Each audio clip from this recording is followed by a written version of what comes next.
gotta close on Canelo-Chavez because it's the biggest fight of the year coming up. It is the biggest fight of the year. It's so big where you can't get a ticket unless you pay probably triple for it outside in somebody's street corner.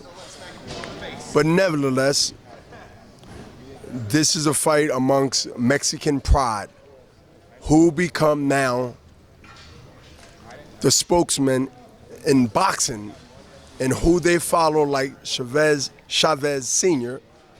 and the Mexican heroes that came before Chavez.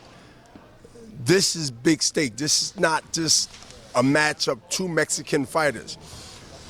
You have Chavez, who has a historic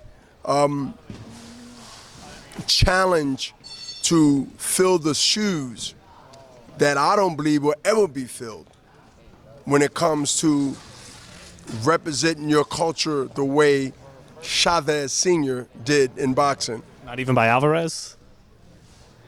Can fill those shoes by Chavez? Alvarez has to beat more than just one fighter that night, which I believe he will. But he will beat Triple G when he fights him. And maybe one more historic name and fight that might come up from a weight division or might be hanging around that we're not even mentioning because the talk is with the two guys or three. Then he will convince a lot of people that he deserved to be in that conversation. The great thing is he has those names to be able to now deny him of that.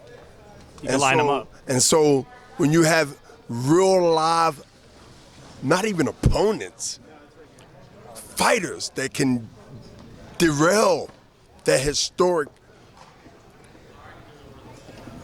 build-up to be able to say he belongs in that legendary Hispanic Mexican heritage of the greats.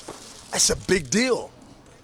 But right now, what we do have, we have Alvarez, we have Canelo Alvarez being able to sell out stadiums, being able to what? Being able to captivate what Chavez Sr. did, and other fighters, whether it was in the 50s, 60s, 70s, and the 80s and 90s, he has an opportunity to now take it even further by beating a legend's son. Stopping him. I mean, sky's the limit where his legacy can end up. But it has to start from a foundation that it already started from the Mayweather fight, which I believe was his best schooling of hard knocks, Harvard education in boxing. You said it was his master's degree in the ring. It was his master's. PhD. It was his PhD. And when you watch fights after that, I seen him take some of the moves out of Mayweather's portfolio and use it to his own benefits. A lot of fighters can't take a style and add it to theirs and still be successful.